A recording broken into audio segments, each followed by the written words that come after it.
All right, who wants to poke into pain and start doing the things that we love again?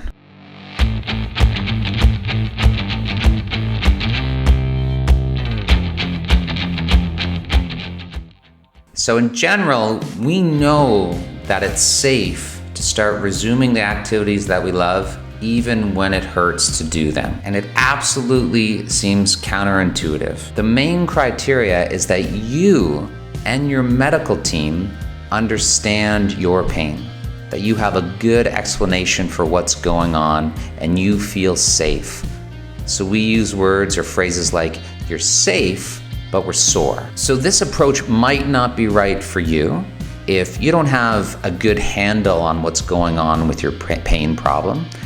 If you've had recent physical trauma that hasn't been appropriately checked out, or if you have symptoms that are dramatically worsening in the past few weeks or months, right? So you need to see a medical professional and get checked out to see that it's safe for you to start doing these things again. But if you've had, years of low back pain, years of, achy tendons and achy knees and achy shoulders, and there doesn't really seem to be this strong, physical reason for your pain.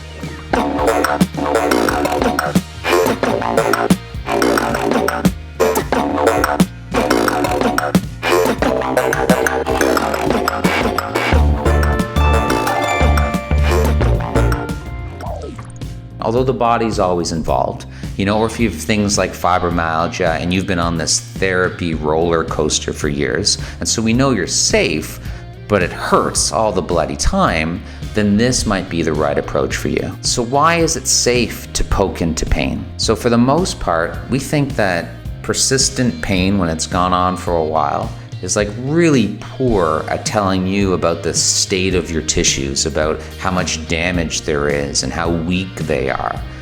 So we use terms like I just said, you're safe but you're sore. It's more about sensitivity and less about damage. So again, there are times when we want pain to have a seat at the table. We listen to it, but it doesn't get to be the dictator. As soon as it's the dictator, then we lose all control. Remember, you're the one that's in charge here. So after a while, when pain persists, it's not the best guide. And so that's why we're not gonna listen to it as much as people think that we should. We respect the pain, we just don't bow down to it. So in that last video, we talked about biographical suspension, where we put our life on hold when we have pain. We stop doing all the things that make us us. So the idea with poking into pain is that we give ourselves permission to start resuming these activities that are scary and painful. And if we really feel safe but sore, we can start to get our life back. But if we wait to be 100% pain-free, then we never start to do these things that make us who we are, right? We start to lose joy, we get more stressed, we get more anxious, which in turn is this self-fulfilling cycle where it increases our sensitivity and increases our pain. So we get into this smaller and smaller cave where it's harder and harder to come out of the cave because the bright lights of activity just keep driving us back in. Let me give you a few research and clinical examples. So we know with knee osteoarthritis, it can hurt. There are joint changes, and there's definitely chemical sensitization going on.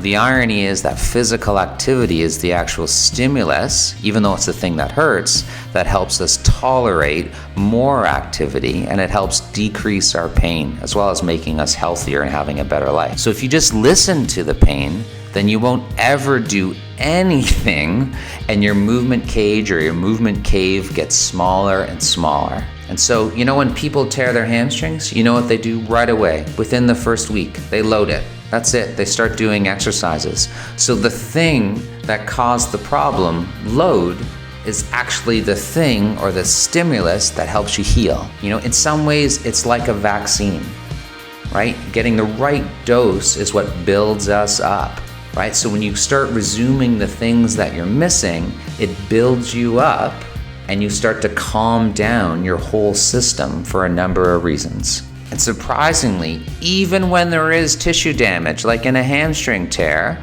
or like with knee osteoarthritis, it's still safe to load it. And you could argue that not only is it safe, even though it's sore, it might even build up that tissue better and cause the system to desensitize. And the neat thing is, we do this with everything, right? If you have a heart attack, we know that you have to load that heart to build it up again. You don't have mini heart attacks, so maybe that's not the best example. But the point being, you have to stress your heart to adapt. Some neuroscientists and pain researchers, they describe pain as this response to a threat. And for whatever reason, we feel like we're in danger, and pain is this output that's meant to protect us. And so what we're doing when you start resuming these meaningful activities, even when they hurt, is that you succeed in doing those activities. You start doing more, even with pain. It's like you're building this attorney or lawyer case for your own resiliency. You're almost convincing yourself, I'm safe, it hurts, but I did it, right? Things haven't gotten worse. You see how it goes over a few weeks. Things don't worsen, and you've done twice the activity you've ever done before, like since you had this pain problem, right? So you prove to yourself how strong and capable and adaptable and resilient you really are. Like the joke I always say to my patients is like, you'll start getting better when you believe in yourself as much as I do, right? It's a bit odd, but that's what you're trying to do. You're proving to yourself how great you are with all the activity that you can do. And then here's where I'm always sheepish. It's such a caveat for me. I know how terrifying this can be, right?